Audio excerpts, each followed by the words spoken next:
Parshat Chayei is known for the parsha wherein Avraham Avinu sends his servant Eliezer to find a wife for Yitzchak Avinu, and does that famous tefillah, that famous prayer, that the girl whom I asked that should offer me a drink, and not only offers me a drink, but my camels a drink as well. This is the one you have shown to be the one worthy for my son.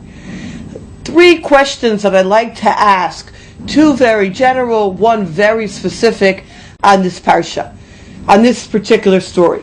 The first very general question is one that the Anei Yisrael is quoting from our rabbis in source number 2 and notes. The Torah devotes 63 psukim to discussing every detail of Eliezer's search for Yitzchak Avinu's bride. An initial glance reveals the story of Rivka at the well to have been repeated twice. Once when it happened, and a second time when Eliezer relates the events to Lavan and Besuel. But a more careful examination of the psukim reveals the account to have been really related 4 times. Both at the well and in Besuel's house, the stories were counted twice. On each occasion, the Torah tells us of the prayer that Eliezer uttered, and then relates how the events unfolded, which transpired exactly according to how he envisioned them in his prayer. And therefore, Chazal note the Torah's departure from its usual brevity with this famous expression, "Better are the words of the servants of the patriarchs than the Torah of their children." For the episode of Eliezer was related and repeated many times, while many basic Torah precepts are only hinted at. Question number 1 is, how do we understand this Mamar Chazal of Yafes Yichosan Shalav Deyavo Mitorasam Shalbani? What are we to learn from this Maimer? What is the Maimer trying to teach us? How are we supposed to, in our own lives, be able, sitting in shul, listening to these 64 psukim, what are we supposed to gain? What message is the Torah trying to teach us? That, my friends, is question 1. Question 2 is, we know that the test that Eliezer sets up for Rivka is a test of chesed. The Mefarshim ask a very basic question. Perhaps she was really a balas chesed.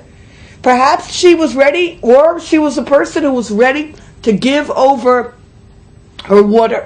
As one of the Mefarish says, we'll see soon, she already has the kad, the pitcher on her shoulder, so she'll pour some out for him.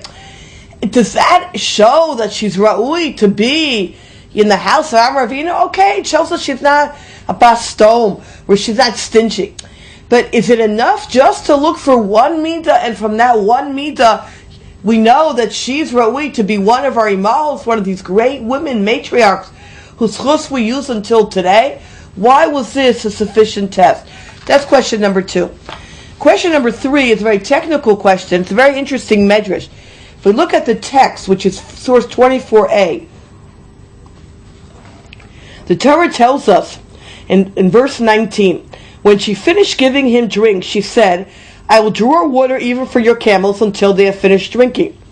So she hurried and emptied her jug into a trough and kept running to the well to draw water, and she drew for all the camels.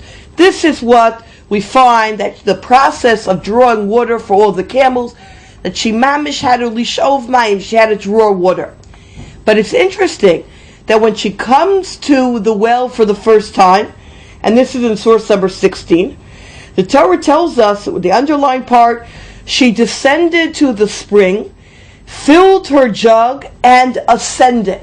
And here on Vatal and ascended, the Medrash tells us in source number 1, the Medrash interprets the ascent of this phrase as a reference, as not as a reference to Rivka, but to the water, rendering she filled her jug and the water ascended to meet her. So great was her virtue that the water rose to greet Rivka Imenu, because it doesn't say Vatishav, that she drew the water, but rather the Torah emphasized Vatal, it came up. So says the Medrash that when she came to draw water for herself, she didn't need to actually draw the water. Yes, for the camel she drew the water, but for herself, the water came greeting her. It rose to her. We know there's a famous principle that no miracle happens for naught. There's obviously a lesson to be learned. And obviously from every medrash it's teaching us world.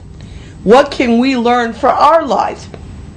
From the small medrash that the water came to greet her when Rivka Imenu came to get water from the well. 3 questions. How do we understand repetition of the parsha? Why was the test, the litmus test of chesed, enough of a test? And the 3rd question, what do we learn from the medrash that the water came to greet her?